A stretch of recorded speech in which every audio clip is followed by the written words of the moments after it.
하나님 아버지 감사합니다. 오늘 또 주님 앞에 나와 말씀 듣고 기도하며 하나님과 동행하는 삶을 살고자 합니다. 이 시간 주님 앞에 예배하는 우리의 심령 가운데 하나님 찾아오셔서 우리에게 직접 말씀하여 주시고 또 기도할 때 응답하여 주셔서 오늘 또 하나님의 은혜로 믿음 안에서 온전히 살아갈 수 있는 우리의 삶이 될 수 있도록 축복하여 주시옵소서. 감사를 드리며 예수님의 이름으로 기도드립니다. 아멘. 찬송가 365장입니다. 365장입니다.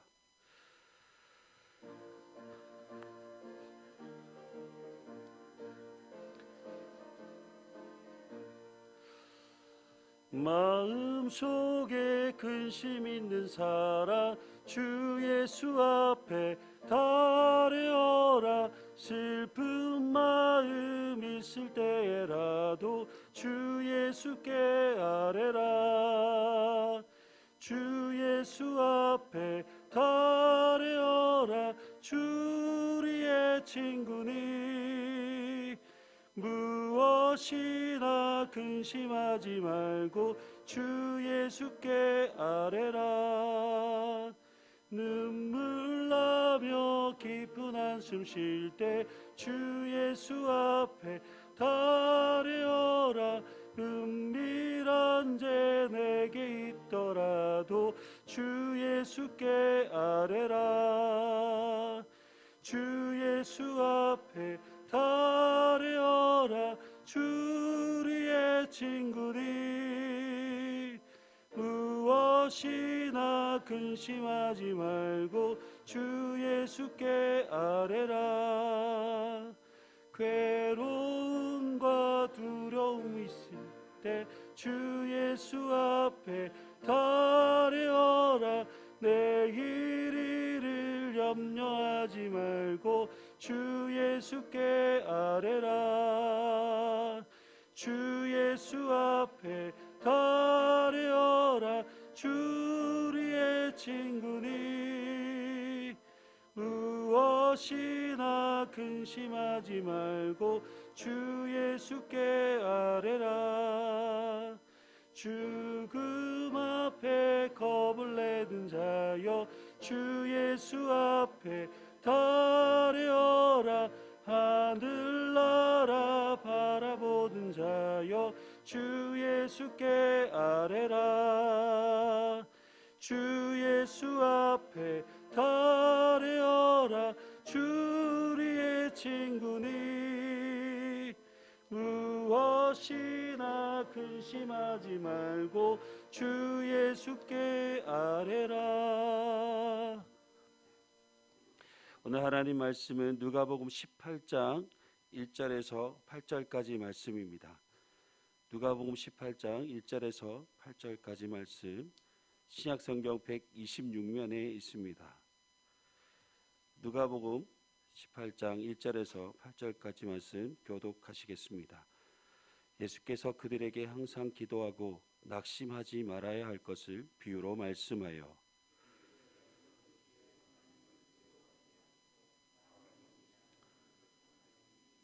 그 도시에 한 과부가 있어 자주 그에게 가서 내 원수에 대한 나의 원한을 풀어주소서 하되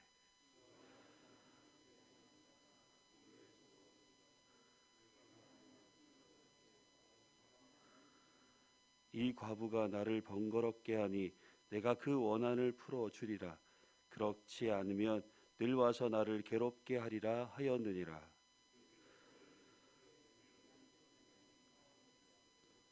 하물며 하나님께서 그 밤낮 부르짖는 택한 자들의 원한을 풀어주지 아니하시겠느냐. 그들에게 오래 참으시겠느냐. 내가 너에게 이르노니 속히 그 원한을 풀어주시리라. 그러나 인자가 올 때에 세상에 믿음을 보겠느냐 하시니라. 아멘. 예수님은 하나님의 나라와 주님의 날을 기다린 자의 삶에 대해 말씀하신 후에 제자들에게 주님을 기다린 자의 기도하는 삶에 대해 말씀해 주셨습니다. 주님의 다시 오심을 기다리는 우리는 하나님께 헌신하고 영적으로 깨어 믿음으로 살아가야 합니다. 이와 같은 신앙의 삶을 살기 위해서는 기도하는 삶을 멈추어서는 안 될 것입니다. 예수님은 제자들에게 항상 기도하고 낙심하지 말아야 한다라고 말씀하셨습니다. 이렇게 말씀하시는 것은 주님의 날을 기다린 자에게 그 믿음을 지키기 위해서는 어쩔 수 없이 믿음의 선한 싸움을 싸워야 하기 때문입니다. 마지막 심판 때에 모든 원한을 풀어주실 때까지 우리는 어쩔 수 없이 이 세상을 살아가는 믿음의 사람들에게 고난과 불의와 박해를 받게 될 것인데, 그런 상황에서 우리가 이 모든 것을 이겨낼 수 있는 힘은 바로 하나님께 기도하는 것입니다. 그래서 예수님은 기도에 관한 내용을 불의한 재판장 비유를 들어 말씀하십니다. 어떤 도시에 불의한 재판장이 있었습니다. 그는 하나님을 두려워하지 않고 사람을 무시하는 재판장이었습니다. 다시 말씀드려서 그는 하나님을 믿지 않는 사람이었고 사람을 업신여기는 교만한 자였습니다. 그 사람에게서 공의와 국률과 같은 그 어떤 것도 기대할 수 없는 그런 사람이었습니다. 그런데 한 과부가 자신의 원한을 풀어달라고 이 불의한 재판장에게 계속해서 간청을 하였습니다. 과부가 이 사람이 불의한 재판장이든 하나님을 두려워하지 않는 자이든 사람을 무시한 자이든 그것은 과부에게 중요하지 않았습니다. 과부에게는 이 재판장만이 그의 억울함을 풀어줄 수 있다는 것을 알기에 그를 계속해서 찾아가서 자신의 원한을 풀어달라고 간청하였던 것입니다. 불의한 재판장은 처음에는 이 과부의 청원을 들어주지 않았습니다. 그러나 과부는 재판장의 계속되는 거절에도 불구하고 끊임없이 간청을 하였습니다. 과부의 계속되는 간청에 결국 청원을 들어주게 되는데, 그 이유가 계속해서 찾아와서 자기를 괴롭게 하는 것이 귀찮아서 그녀의 간청을 들어주게 되었던 것입니다. 이 비유의 말씀을 통해 우리가 생각해 볼 것은, 우리의 기도를 들으시고 응답하시는 하나님은 어떤 분이신가입니다. 하나님은 우리의 간구에 언제나 관심을 가지시고 사랑과 긍휼로 우리에게 응답하시는 분이십니다. 하나님은 우리가 부르짖으면 귀를 기울이시고 우리의 기도에 가장 좋은 곳으로 응답하십니다. 때로는 우리가 부르짖어 기도해도 응답하지 않는 것처럼 보일 때도 있습니다. 그러나 8절 말씀과 같이 하나님은 속히 그 원한을 풀어주시는 분이십니다. 그런데 기도함에 있어서 문제는 하나님이 아닌 우리입니다. 예수님은 인자가 올 때에 믿음으로 밤낮으로 부르짖는 사람이 얼마나 있겠느냐라고 물으십니다. 하나님 나라와 주님의 날이 오기까지 우리는 간절히 바라며 끝까지 기도해야 합니다. 참된 믿음의 사람은 항상 기도하며 낙심하지 않는 믿음의 삶을 사는 자입니다. 믿음의 삶을 살기 위해서는 삶의 모든 순간에 기도가 필요합니다. 그래서 믿음으로 사는 사람은 항상 기도하며 살아야 하는 것입니다. 저는 말씀을 묵상하면서 코로나로 인해 너무나 힘들고 고통스러운 상황 속에서 우리가 가장 힘써야 할 것이 있다면 기도하는 일이라 생각합니다. 코로나로 인해 우리의 신앙과 믿음이 위축되지 않도록 더욱 견고하고 더 생명력 넘치는 신앙의 삶을 살기 위해서 기도에 힘써야 하지 않을까 생각합니다. 날마다 하나님 앞에 나와서 우리의 기도에 응답하시는 하나님께 믿음으로 기도할 때 우리의 기도를 들으시고 응답하신 하나님의 은혜를 경험하게 되는 것입니다. 제 생각에는 우리 교회가 다시 부르짖어 기도하는 기도의 열정이 회복되었으면 좋겠습니다. 간절한 마음으로 우리에게 주어진 여러 가지 기도 제목을 가지고 함께 부르짖어 기도할 때 하나님의 놀라운 역사가 우리의 기도를 통해 반드시 이루어질 줄 믿습니다.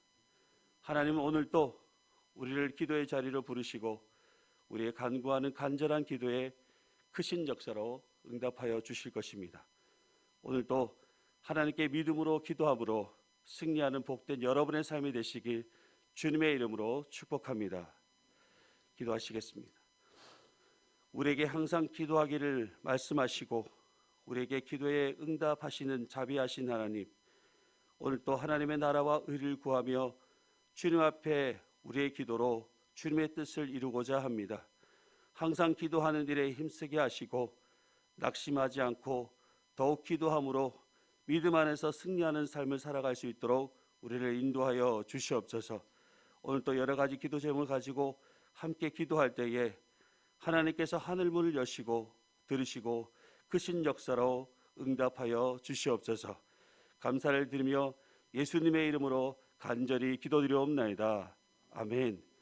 하늘에 계신 우리 아버지, 아버지의 이름을 거룩하게 하시며 아버지의 나라가 오게 하시며 아버지의 뜻이 하늘에서와 같이 땅에서도 이루어지게 하소서.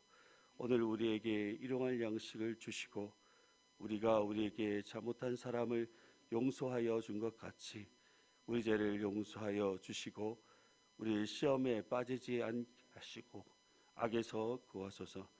나라와 권능과 영광이 영원히 아버지의 것입니다. 아멘. 매일 하는 기도이지만 이 시간 함께 또 우리 마음과 뜻을 모아서 함께 기도했으면 좋겠습니다.